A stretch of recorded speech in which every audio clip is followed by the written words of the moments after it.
Hello friends, welcome to all of you once again on this YouTube channel, and today we'll be discuss about the structure for AEC English same second.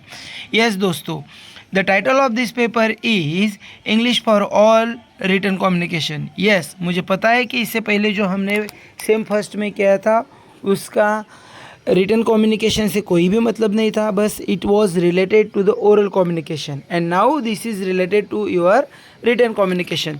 Structure तकरीबन same ही है, कोई भी बदल नहीं है. Your question paper arises just only for the 30 marks. Remember कि हमारा जो भी क्वेश्चन आता है वो 30 मार्क्स के लिए क्वेश्चन पेपर आता है. इसमें भी वही स्ट्रक्चर है, 3 क्वेश्चन आपको पूछे जाते हैं, मतलब 3 फॉर्म में आपका पेपर के क्वेश्चन डिवाइडेड होते हैं. Question number 1, 2 and 3. अब इनमें क्या क्या पूछा जाता है दैट इज़ मोस्ट इम्पॉर्टेंट. जैसे कि हमने शुरुआत में देखा था कि कुछ अलग था, है ना. In this the first question, see focus, let's have focus here. Answer the following questions in 2 और 3 सेंटेंसेस. यहाँ पे आपको एक प्रकार से शॉर्ट क्वेश्चन आंसर पूछे गए हैं और आपको यहाँ पे दिए होंगे 5, उसमें से अटेम्प्ट करने हैं कोई भी 4. रिमेंबर 5 में से 4 आपको अटेम्प्ट करने हैं. ठीक है, तो आइए क्वेश्चंस देखते हैं कैसे आते हैं, किस प्रकार से आते हैं. ये पहला है. So the first question, right any one value of writing skill. Writing skill का कोई भी एक वैल्यू आपको बताना है. अगर सोचो आपको एक पूछा गया है तो you should have to try to write at least 2. आपको अगर एक पूछा जाता है तो 2 लिखने की कोशिश कीजिए. दूसरा क्वेश्चन है, explain in short importance of writing skill, documentation and legacy. आपको डॉक्यूमेंटेशन भी बोलना है और लेगेसी, इसका इम्पोर्टेंस बताना है यहाँ पे. ठीक है, तो ये 2 क्वेश्चन आपको समझ में आ गए होंगे. आइए आगे बढ़ते हैं. Explain any 2 uses of simple past tense. आपको आपका सिलेबस पहले देख लेना है. सिलेबस में आपको टेंसेस के बारे में भी पढ़ना है ना. सिलेबस में आपको टेंस के बारे में भी पढ़ना है. तो यहाँ पे उन्होंने पूछा है कि what are the use of simple past tense. तो जो भी आपके पास टेंस है जो हमारे 12 भाग में डिवाइडेड होते हैं उन सब की आपको इन्फॉर्मेशन होना ज़रूरी है, तभी आप इसका क्वेश्चंस मतलब इस क्वेश्चंस का आंसर आप लिख सकते हो. The next one is, now focus on the fourth. देखो, write a sentence of following tenses. यहाँ पे टेंसेस पे पूछा गया है, फिर से उनका एक एक सेंटेंस लिखना है. 1 एग्जाम्पल ऑफ ईच टेंस. तो पहला है सिंपल प्रेजेंट टेंस का एक सेंटेंस लिख दो, फिर सिंपल फ्यूचर टेंस का एक सेंटेंस लिख दो. Now the most important is, हमको पंक्चुएशन भी पूछे जाते हैं. So the fifth question is related to the punctuation of the following sentence. देखो दोस्तों, आपको पढ़ाई तो ऐसी करनी है कि मतलब आपको सभी आना चाहिए.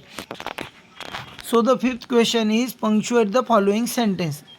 Are you coming to the meeting, ये एक हो गया. और बी नंबर का है, Kavita said I will see you tomorrow, ये हो गया. नाउ द मोस्ट इम्पॉर्टेंट, इसी में आपका दूसरा क्वेश्चन शुरू हो जाता है. जैसे मैंने बताया था कि एक क्वेश्चन में आपको तकरीबन 5 सवाल पूछे गए हैं, है ना. तो 5 में से आपको कोई भी 4 का अटेम्प्ट करना है. नाउ द क्वेश्चन नंबर 2, यहाँ पे थोड़ा सा फोल्डिंग होने की वजह से शायद आपको समझ में ना आए, but I would like to read it properly. Write short answer of any 4 of the following. किसी भी 4 क्वेश्चंस के आंसर लिखने हैं. अब ये थोड़ा शॉर्ट टाइप के क्वेश्चंस होंगे आप लोगों के लिए, तो इसलिए आपको थोड़ा ठीक से करना है. तो आइए पढ़ते हैं पहला question. Right any 1 importance of writing skill. फिर से जहाँ पे हमने वैल्यू पढ़ा, अब हमको इम्पोर्टेंस बताना है ना. पहले सवाल में हमको वैल्यू पूछा गया था, अब यहाँ पे इम्पोर्टेंस बोलना है. इम्पोर्टेंस ऑफ राइटिंग स्किल, तो ये एक हो गया. सो सेकंड नंबर का है, what are the essential for developing good writing skill, explain. अगर हमें हमारी राइटिंग स्किल डेवलप करनी है तो उसके इसेंशियल्स क्या है ये हमको बताने हैं और इसको ठीक से एक्सप्लेन भी करना है.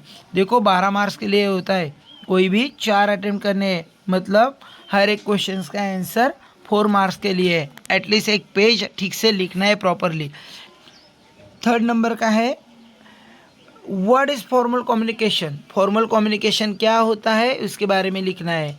एंड फोर्थ है state any two uses of simple past tense.